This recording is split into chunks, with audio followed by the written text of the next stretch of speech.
Bonjour, chers frères et sœurs en Christ, peuple du monde entier. On remercie encore le Seigneur pour cette journée qu'il nous a accordée. C'est toujours une grâce, nous le savons tous, de pouvoir voir le lever et le coucher du soleil. On a mis une petite pause avant de venir encore ici. Parce que sur cette plateforme-là, quand on vient, c'est pour découvrir des choses spirituelles vraiment cachées dans la Bible. Nous avons déjà dit dans une de nos vidéos que la parole de Dieu, c'est comme une maison, un château qui appartient à quelqu'un. Et quand cela lui plaît, il ouvre un pan de sa maison.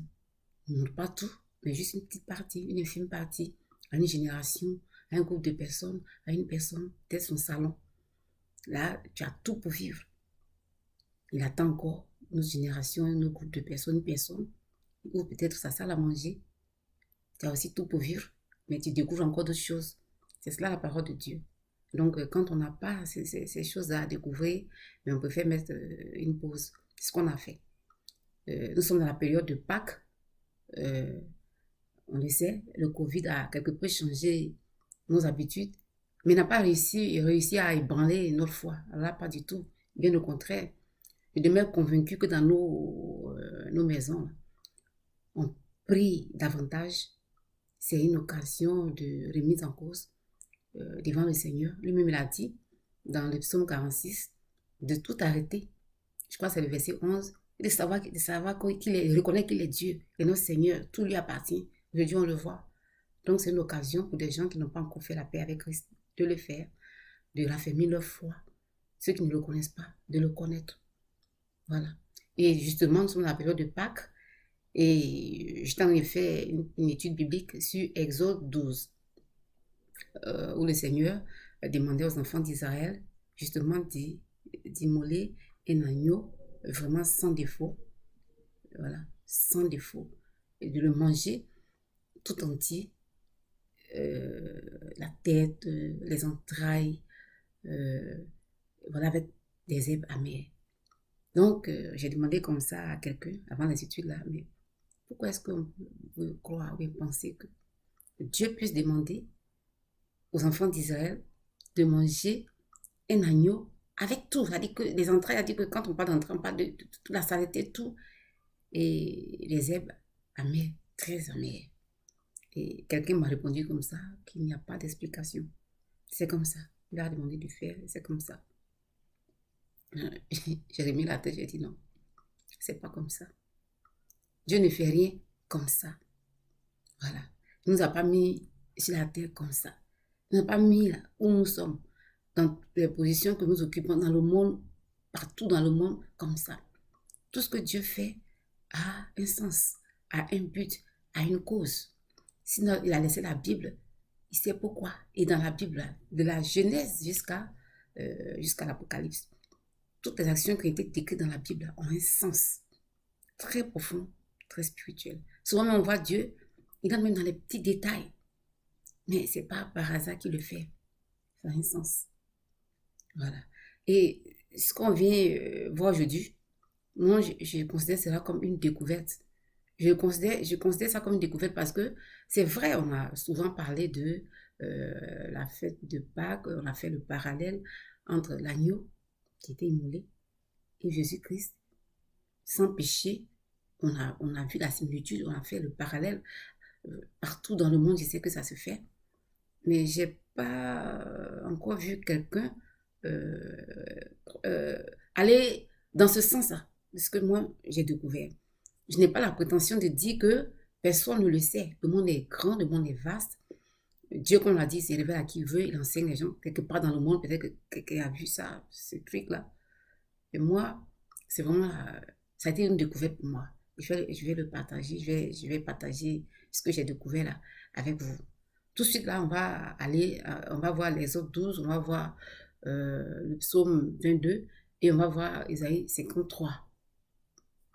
Ces trois passages-là sont très explicites et montrent un peu en détail, sinon montrent mieux la passion de Christ. Dans les autres 12, Seigneur, l'Éternel a prescrit aux enfants d'Israël, justement comme on l'a dit là, de manger cet agneau-là, de ne pas le faire cuire, ne pas le bouillir, mais de le rôtir au feu. Voilà. Le rôtir au feu, le manger en entier avec des herbes amères. Ce qu'ils ont fait. De là, on va aller sur la croix. Jésus-Christ aussi, sur la croix, il s'est donné en entier, totalement. Sur le chemin de la croix, il s'est donné totalement. Il n'a pas triché. Quand j'ai regardé certains films chrétiens sur la Passion du Christ. Mais le film que je trouve un peu proche je dis bien un peu proche de la réalité, c'est le film de Mel Gibson. Parce que généralement, quand les gens ont fait ces films-là, quand ils font ces films-là, bon, peut-être ils essaient de ménager nos sensibilités, ou bien alors, c'est comme ça qu'ils ont compris. Mais pour moi, ils ne vont pas jusqu'au bout. Voilà, la souffrance de Christ. Donc, quelque part, son corps est blessé, c'est vrai. Mais sur la croix, en allant sur la croix, les gens n'ont pas épargné un seul endroit sur le corps de Jésus. Et on va lire deux textes qui vont nous le prouver. Le psaume 22 d'abord, et puis Ésaïe 53. Il disait, mon Dieu, pourquoi m'as-tu abandonné? Et au 17, il disait, car des chiens m'environnent, une bande de scélérats rôde autour de moi. Ils ont percé mes mains et mes pieds. Je pourrais compter tous mes os. Je pourrais compter tous mes os. On va aller dans Ésaïe 53. Ésaïe 53, Jésus, au verset 3, toujours, ça dit que dans la prophétie, on entend dire, on peut lire, homme de douleur et habitué à la souffrance, semblable à celui dont on détourne le visage. Isaïe 53. Un homme semblable à celui dont on détourne le visage. Donc, ici, quand on dit, déjà, quand David prophétisait, qu'on pouvait compter les os, c'est de Jésus qu'il s'agissait, c'est une prophétie. Mais moi, on ne peut pas compter mes os. Pour que je puisse compter mes os, c'est qu'il faut que j'enlève ma chair. Tous mes os, il faut qu'on enlève ma chair. Et c'est ce qui a été. C'est le traitement que Jésus-Christ a reçu. Son corps était en lambeaux. C'est très clair, très explicite, comme je le dis. Et au 53, quand on parle de quelqu'un dont on voit et qu'on détourne le visage, quand on voit, on détourne le visage, on a plus ou moins tous eu à assister à des accidents de la circulation, par exemple. Des accidents qu'on peut regarder, mais il y a d'autres qu'on ne peut même pas. Quand on voit, on détourne le visage, effectivement, parce que le corps est déchiqueté. C'est horrible. On ne peut pas regarder. Donc, Jésus-Christ a souffert. Il s'est donné, comme je l'ai dit, en entier. Les gens n'ont ménagé aucun endroit de son corps. On pouvait compter ses os. C'est livré comme l'agneau. On n'a pas laissé une partie là-bas. Là, les enfants d'Israël en Égypte on n'a rien laissé. Ça, c'est notre première découverte. Notre deuxième découverte, le Seigneur Jésus-Christ, l'Éternel a demandé aux enfants d'Israël de ne pas cuire le mouton, mais de le rôtir. Il y a le feu, et puis on le fait rôtir. On va quitter l'encore, on va aller encore sur la croix. Sur la croix, on sait que Jésus-Christ, bon, il a veillé. Le matin, et ils sont venus le chercher. Les soldats sont venus le chercher. Il a eu son chemin de croix jusqu'à ce qu'il aille à la croix, jusqu'à 3 heures par là. Ce qu'on doit savoir, c'est que en Israël, il fait très, très, très, très chaud. Dans les déserts, il fait très, très, très chaud. À 3 heures dont on a parlé là, le soleil devait être encore à son zénith. Moi, j'étais en Israël. On me dit qu'à la période où j'étais partie, on n'avait pas encore atteint le pic. Ce n'était pas la saison. Il faisait chaud. Mais déjà, j'avais très, très, très, très chaud. Il faisait très, très, très, très, très chaud. Voilà. Donc, en marge même du châtiment corporel qu'il a reçu, le soleil, la cuit, comme on le dit, lui aussi, il a été rôti au soleil. Nous avons un ami diplomate américain qui, parlant de ses découvertes culinaires, et lors de ses passages en Afrique, il était au Niger, il dit qu'au Niger, il fait tellement chaud que les gens font cuire de la viande sous les rayons du soleil. C'est-à-dire pas sur le feu, mais c'est rien qu'avec les rayons du soleil, on faisait cuire de la viande. Ou bien alors, on mettait la viande là, en bas du sable chaud, puis ça pouvait cuire. C'est tout dit. Une fois, le soleil est vraiment puissant. Nous-mêmes, souvent en Afrique, on s'amuse à dire, ah, quand il fait chaud, le soleil va me cuire, ça me cuire. Non, Jésus-Christ, il s'est laissé rôtir sous le feu. Et pour montrer, sous le soleil plutôt, et pour montrer qu'il faisait vraiment chaud, juste après sa mort, quelques temps après, on a dit qu'il y avait un grand orage. Généralement, tous nous savons ce qui précède un orage. C'est la chaleur, un grand soleil d'abord, maintenant après, l'orage arrive. Et ça, on a tous vu qui montre que vraiment il a fait chaud, il a souffert. Ça fait notre deuxième découverte. Les enfants, l'agneau là, il était cuit avec la chaleur du feu. On n'était pas déposé dessus. Au-dessus, il a été rôti, Jésus-Christ aussi. En marge de son châtiment corporel, il a été rôti sous les rayons du soleil. Notre troisième découverte encore, dans Exode 12, on a vu justement que Jésus-Christ a demandé aux enfants d'Israël de manger des herbes amères. De prime abord, on peut se dire, mais comment Jésus-Christ peut demander, on a dit, là, de manger des choses, de la nourriture, puis il y a quelque chose d'amer, avec les entrailles, tout et tout. On peut penser que c'était peut-être une punition, mais non. Ce n'en était pas une. Vous savez, en Afrique, moi, je viens de la Côte d'Ivoire. En Afrique, il y a des habitudes culinaires ici. Les gens mangent, par exemple, la sauce crème ou bien alors la sauce arachide. On sait que ça contient beaucoup de cholestérol. Mais les gens mangent ça. Ceux qui ont l'habitude d'en manger beaucoup avec des herbes très amères. C'est un contraste.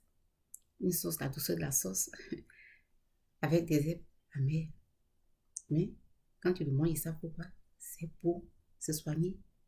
C'est pour justement détruire le cholestérol, tout ce qui n'est pas bon qui vont manger, consommer les herbes amères, mais on a de pouvoir annuler ça et même les guérir. Au Sénégal aussi, les Sénégalais mangent beaucoup de riz, de thiep avec de l'huile, assez d'huile, beaucoup d'huile même je dirais, mais justement, ils ont aussi des herbes amères qu'ils mangent avec lesquelles ils mangent ce riz-là. Donc vous voyez que cette herbe amère-là, ce n'était pas fait pour faire du mal aux enfants d'Israël. Et c'est chose que, comme je l'ai dit tout à l'heure, au début, Dieu demande aux hommes de faire, ce n'est pas parce qu'ils leur veulent du mal. On a vu par exemple que quand ils ont quitté l'Égypte, il y avait des prescriptions qu'il y a de nos enfants d'Israël. Dans ces prescriptions-là, on parlait de, par exemple, de se laver les mains, de mettre les gens de côté, mettre les gens en quarantaine quand il y avait la lèpre, par exemple. Beaucoup de choses quand vous allez aller lire dans l'Ancien Testament. C'est très riche d'ailleurs. Vous allez voir que Dieu a prescrit aux enfants d'Israël pas pour leur faire du mal. Non, mais c'était pour leur bien. Vraiment, leur bien. Et là, les enfants d'Israël, quand ils mangeaient ça, c'était pour leur faire du bien. Donc, on va prendre aussi, on va se transposer, maintenant on va aller sur la croix. Jésus-Christ est mort sur la croix. On va lire Ésaïe 53, on va retourner voir Ésaïe 53. Ésaïe 53, au verset 5, on peut lire, mais il était blessé pour nos péchés, brisé pour nos iniquités. Le châtiment qui nous donne la paix est tombé sur lui. Et c'est par ses meurtrissures que nous sommes guéris. Je le répète. Et c'est par ses meurtrissures que nous sommes guéris. Alléluia. Donc, vous voyez un peu. Les enfants d'Israël, ils ont tout fait. Ils ont mangé, ils ont consommé l'agneau, tout et tout. Ils ont mangé des herbes pour être guéris. Eux, il fallait qu'ils mangent en consommant l'agneau. Qui mange des herbes amères encore pour être guéri. Mais Jésus-Christ, lui, il est venu pour tout accomplir. Donc, il a souffert et par ses meurtrissures, nous sommes aussi guéris. Comme l'agneau que les gens ont mangé. Le sang aussi les a sauvés. On a mis sur le linteau là. Mais aussi, en le mangeant les herbes, j'étais guéri. Jésus-Christ, lui, est au-dessus de tout cela. Par ses meurtrissures, nous sommes guéris. Alléluia. On va même voir que ça a été vraiment systématique. Dès sa mort, les centeniers, les soldats qui étaient là, qui l'ont maltraité, quand ils ont perforé sa côte, on dit que le sang et de l'eau a giclé. Et justement, ce sang-là qui a coulé, et l'eau, dès que ça a touché les yeux d'un des soldats-là, qui était malvoyant, mais automatiquement, systématiquement, il a retrouvé la vue. Formidable, alléluia. Systématiquement. Donc, on va résumer rapidement et voir ce parallèle-là. Et c'est qu'on a toujours fait ce parallèle-là, comme je l'ai dit, toujours dans les églises chrétiennes, la mort de Christ. Et puis, mais cette partie-là, vous voyez un peu déjà. Tellement, le Seigneur, quand il veut vous faire découvrir les choses, il vous ouvre les yeux, vraiment. J'ai découvert des choses vraiment formidables. Sur seulement ce passage de la fête de Pâques, la Pâques, là, on perdrait du temps. Peut-être que prochainement, quand je vais en parler, mais des choses formidables. Ce parallèle, j'en ai vu. Le bélier, l'agneau, qui est le fils d'un bélier. Voilà, le bélier, généralement, il est représenté comme quelqu'un de fort. Jésus-Christ, le fils de l'homme aussi. Voilà, comme l'agneau, les gens l'ont mangé en entier. Les entrailles, tout, on n'a pas mis quelque chose à part, on n'a pas gardé quelque part. Il fallait le manger, le consommer. Jésus-Christ aussi, il a souffert. Son corps a été déchiqueté, défiguré. Ses os étaient au dehors, on n'a rien laissé, on n'a rien épargné. Pour nous aussi. L'agneau était rôti sur le feu. Jésus-Christ aussi était, je dirais même, rôti aussi, sous le soleil. Vraiment, sous le soleil. Deuxième découverte. La troisième découverte, les enfants, ils mangeaient l'agneau. Ils ont mangé les herbes amères pour être guéris. Pour que ce soit ce qui se passait là, ça les guérissait. Jésus-Christ, lui, il n'a pas besoin de ça. Dès qu'il est mort, nous avons été guéris. On va s'arrêter là. Quelque chose que je vais vous dire pour terminer, et ce que je dis toujours, c'est vrai que nous avons des besoins. Nous avons des besoins. C'est bien d'aller devant Dieu pour demander des besoins de guérison, d'argent, mais il y a des fois, il est bon. Jésus-Christ, il a dit, cherchez d'abord le royaume des cieux et toute chose viendra par la suite. Si on va devant Jésus-Christ et qu'on se laisse aller, alors son esprit se viendra pour nous ouvrir les yeux, pour nous enseigner. N'est-ce pas merveilleux ce qu'on a découvert là? Merveilleux. Des choses que je peux dire vraiment, le parallèle que le Seigneur m'a ouvert les yeux, que j'ai vu, j'ai dit. Beaucoup de choses. Quand les enfants d'Israël, par exemple, ils mangeaient l'agneau là, le Seigneur leur a demandé d'être prêts. D'être prêts. Partir. Quand les gens ont tué Jésus-Christ sur la croix, il y avait le grand vent là. Les gens ne sont pas restés là pour traîner. Hein. Tous ceux qui étaient restés, chacun, on a vu dans les films, chacun courait rapidement pour partir. Ça aussi, c'est notre temps, notre facette que souvent, mais on entend dans les messages, mais que bon, mais on ne parle pas de ça. On a découvert des choses vraiment formidables. Ouvrons le cœur à Jésus-Christ. Il a dit qu'il est prêt. Si on le cherche de tout notre cœur, l'Esprit va nous convaincre. Saint-Esprit viendra nous parler. Et chaque fois, je vous le dis, quand je viens sur ce site-là que je vous parle, je ne vous demande pas de croire à ce que je dis. Allez-y toujours, entrez dans vous-même. Et le Saint-Esprit vous guidera. Si vous convainc, comme je dis, je vais crier tous alléluia. Mais s'il ne vous convainc pas aussi, ce sera ça. Il y aura vraiment grâce à Dieu. Et pour terminer, Jésus-Christ nous a dit que par ses méthodes aussi nous sommes guéris. Il faut nous en approprier. Il faut croire. Si vous ne l'avez pas fait, je suis sûr que certains d'entre vous l'ont fait dans ce jour-là. Il faut le déclarer. Jésus-Christ ne dit rien au hasard, on a vu. Rien n'est fait dit au hasard comme ça. Il n'y a pas un homme pour mentir, ni le Fils d'un homme pour se repentir. Déclarons que nous sommes guéris par ces maîtres cieux. Quel que soit ce que vous avez présentement après ce message, rentrez en vous-même, dans votre chambre. Confessez vos péchés. Vous sanctifiez. Vous déclarez par le sang de Jésus-Christ, je suis guéri. Et quand il dit n'a pas choisi les maladies, quelle que soit la maladie, proclamez-le, déclarez-le. Voilà ce que j'avais à partager avec vous aujourd'hui. La prochaine fois que je viendrai, ce ne sera pas une découverte. Et des fois, il faut dire des choses pour s'encourager. La découverte est là, mais ce sera peut-être dans 2 ou 3 semaines. En tout cas, que son sang qui a coulé sur la croix nous garde, nous protège. Et qu'on se retrouve par sa grâce la prochaine fois. Shalom. Shalom.